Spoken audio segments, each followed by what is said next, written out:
What's up, guys? Nick Bradbury back from Community Aquaponics and Local Foods. Just wanted to do a quick update on what we've been doing in the last couple weeks. So in the last couple weeks we've been working on getting the indoor aquaponics system stuff set up. So here's what we've got. As you can see, we've got the walls all put up. We've got the door on, put the frame on, sealed it and everything, so that's really good. We got the fish tanks in, got the media beds up, got the plumbing done, which is really awesome, and the large media bed. So we got all the plumbing done and everything. We did a wet test. That was about a week's worth of stuff. And basically what we were looking for in that was leaks we were trying to get. And I just want to go over a couple leaks that we found and what we're doing to fix that really quick. So here we've got the two fish tanks, and one of the things that was leaking was this pipe down here. This pipe was done with caulking, if you can see. There you go. And it turned out that with the water pressure from both the tanks that this would break. The bead would fail and wouldn't stay attached. And so what we opted to do was put some more flashing on it. That's what I had available, and I was like, okay, if that's going to work, let's give that a shot.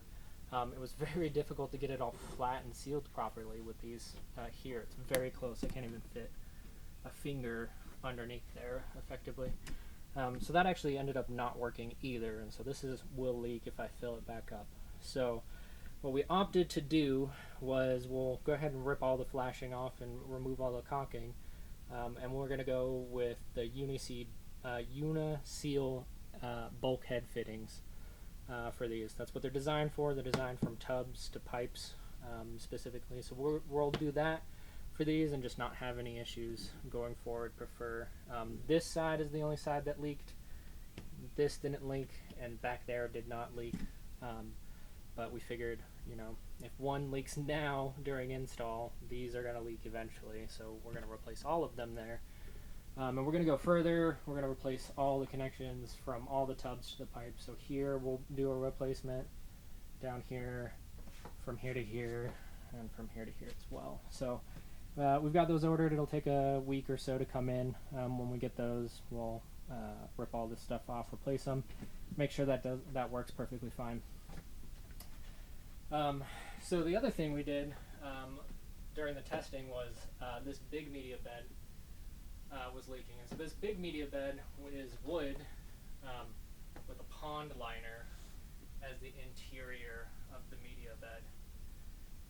And that's kind of, that worked out, but what I did before was that this piece of wood right here, I put the pond liner straight on this piece of wood.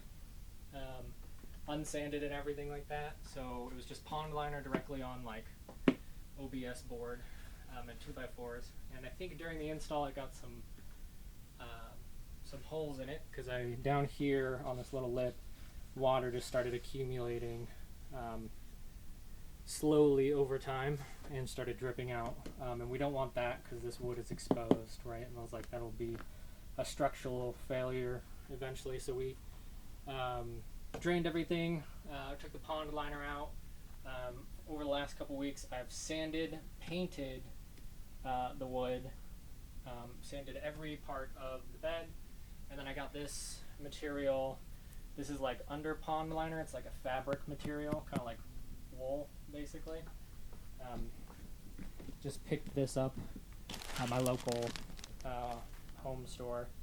It's specifically underlayment, but just underliner for ponds. So put that in, went through and made sure that like nowhere possible could anything be sharp. So we did that. We'll just get another pond liner ordered and installed here, and then we'll get it going. That should work. Going over a few other things, I guess. So we did all the plumbing and stuff, which is great. We also put in the bell siphons. They're pulled out at the moment, but the bell siphons are created and made and installed. So there's the top part of it, and then there's the bottom part as well, which is really cool. We also got the sump tank and sump pump going. So here's the pump line. for the water into these media beds. And we got all this running, got all this tested. We'll do another video when it's actually up and running and tested with no leaks, but that's the whole setup. So the pump is in there, down there in the corner. But yeah, that's pretty much everything here. Going forward, once we're ready, I was like, we put the pond liner in, put the uni seals on, and get the water running. We'll have the water circulating through here to do leak detection, like small leak detection for anything. We'll do it over like a week or so, make sure nothing breaks or anything, and yeah, we'll give the whole thorough test up. If that works correctly, we're going to buy the rocks. We'll put the rocks in the media bed up here, and then we'll put the rocks in the media bed over here. We'll add the lights, and we'll mount all the lights in here. We're getting LED lights so they don't cause too much heat, which will be great because it's kind of dark in here, right? And then from there, we just have to finish the climate control system. So that'll be the heating, AC, dehumidifier, and humidifier.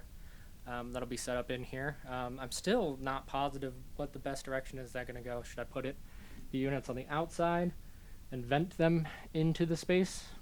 Or should I put them just in the space and make like a little platform? I'm thinking like over here, make a platform, raise them off the ground because you don't want them sitting on the ground in case there are leaks. But then just basically put a heater, dehumidifier, and an AC unit in here, and then run the electricity outside and around.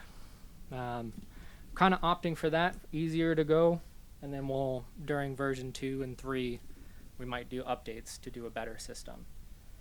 That'll just get us up and going, is kind of my thought process at the moment. So yeah, that's an option. We're going for it. Let us know in the comments down below what you think would be a better option. I'm not perfect on this, so please let me know. Other than that, yeah, we'll do the rocks. And then that's the facility. The facility will be done. Prototype will be done, and then all we have to do is do the growing portion and testing and validation for all the growing. So we'll buy fish, and then we'll buy plants, and then we'll put them all in and see if we can get them all started and working. So I'm really excited for that process. You'll get obviously like a good video on that whole thing. So yeah, a couple other things we've been doing, and I wanted to show you guys. So we're gonna go outside. One of the other things I set up. So it's not gonna be just indoor stuff we do. We'd like to do mostly indoor stuff, but we've done some other stuff. So coming out here, we set up a compost pile. So I had a compost pile going before, but it was just umbrellas. I was using for shade, and I had to come out here every day and do it myself, right? So every night we'll come out here, water the compost, make sure it was wet, and then also aerate it. So there's a few things I did with this system. This is a now fully automated composting setup, and I just want to go over it really quick.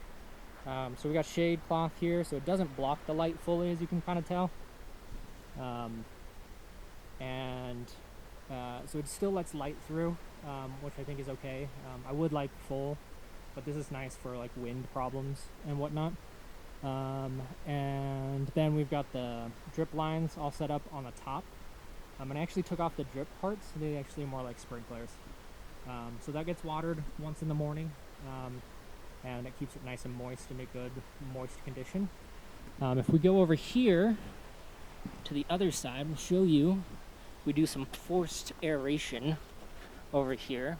And so what I've got it set up is I've got this inflatable tent, like bounce house inflatable fan down here, air fan down here. You can't see it because I've got this covering it, so for a little bit of water protection. But I've just got it mounted in there, and then screwed to some piping.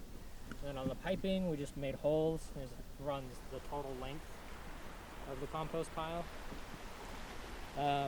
And yeah, it's just got holes in the PVC pipe, 2-inch PVC pipe.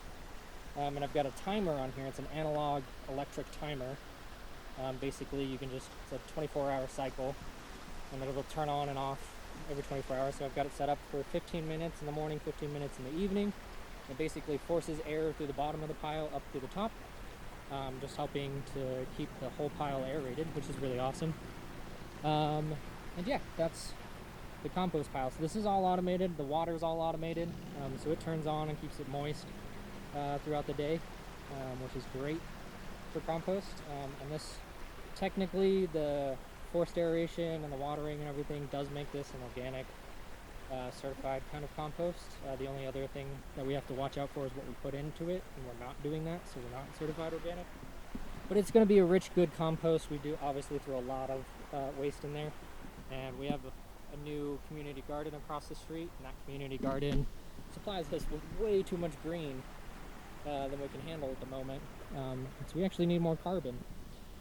But yeah, so I set that up, so that's a cool thing, and automated that this last week. Woo-woo. The other two things, small quick things I did, is we have a peach tree, pear tree over here, and I just basically did some drip irrigation in there, also automated.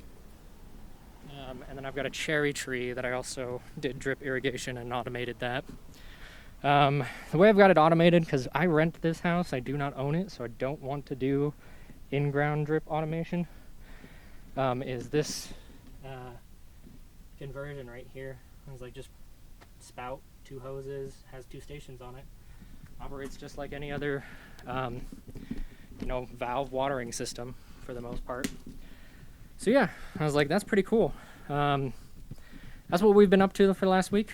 Let us know down in the comments below what you think about the setup and what we're doing here. And I will see you guys in the next video. Thanks, guys.